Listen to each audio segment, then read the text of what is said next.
Feather and Bone is a map labeling RPG. It's a GM-less role-playing game, and you can play it solitaire. You can play it from 1 to 10 players.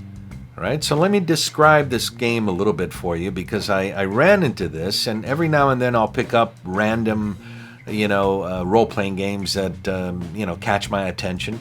And I've played this a few times, and I really like it. This map labeling RPG means that you're not going to be drawing or constructing a map on paper. You're going to be labeling the map that comes with the game, or any map you choose, but I like the map that comes with the game. You'll be playing this game from the perspective of ravenfolk. Now, in regards to that, I suggest you play it from that perspective, because the book contains some really cool information about ravenfolk, and it's fun to play it that way. But really, you could choose, hobbits, humans, anything you want. I think it's a flexible system in that regard. And so you'll need a deck of playing cards, you'll need some colored pencils and pens, and you'll need some index cards, because you're going to be making some little notes on there. And then your group, or you, will need to choose a faction. Now, the game comes with a number of ravenfolk factions, but you can make one up. You can have a cleric, or a farmer, or a soldier. There's a few of them in the book, and you choose a faction. Now, once you choose a faction, the group, and look at this map. I really like this map. I think it's very cool. I've played this a few times, and I've used this map, and I really like it.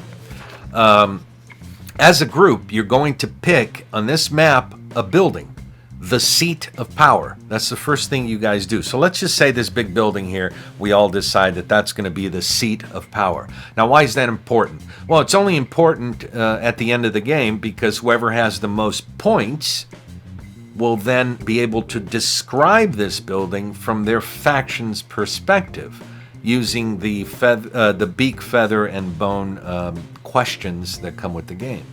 Okay? And that's a lot of fun, because you can talk about how your faction has influenced the city and how it has affected the other factions. But really, this game is about the journey. The journey. It's going to be a fun ride, and that's what it's about. Who cares, really? I personally don't, whether I win or lose, because there's a luck element to that, right? So the first thing you do as a group is to choose the seat of power building. So on your turn, you're going to be choosing a playing card. And that playing card, the only thing that matters right now is the suit, because the number only matters at the end of the game. And I'll explain that in a second. So you're looking at the suit. The suits are going to mean that you're going to choose one of these buildings. Here's any building you want here. You're going to color the building your chosen color, and the suit will determine whether that building has a social purpose, a financial purpose, a future purpose, or a past purpose. Okay?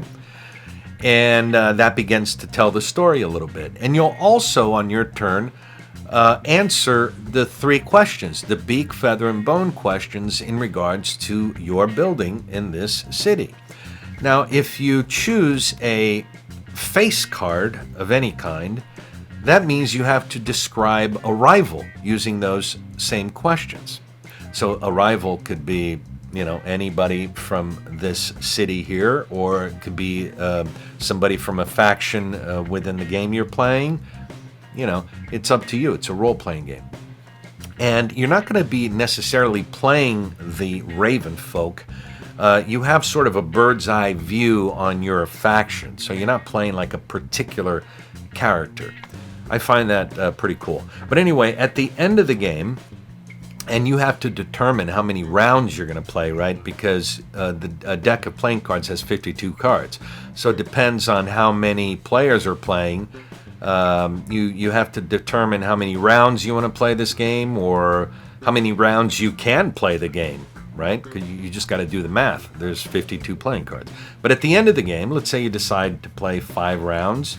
At the end of the game, you're going to be looking at your cards, and you're going to add up the numbers. The face cards are zeros, and that you'll compare it with your with the other factions, and whoever has the most points will then be able to describe their influence and describe the seat of power and how that has affected the building and other factions. And like I said, it's the journey that counts, and that last the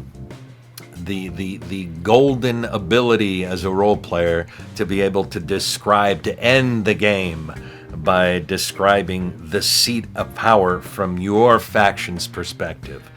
So it's a fun game. It's a cool game. If this sort of thing interests you, go check it out. It's not expensive. You can get a PDF version of the game, or you can get the actual book, which I suggest you do. Mine is on its way. So go check it out.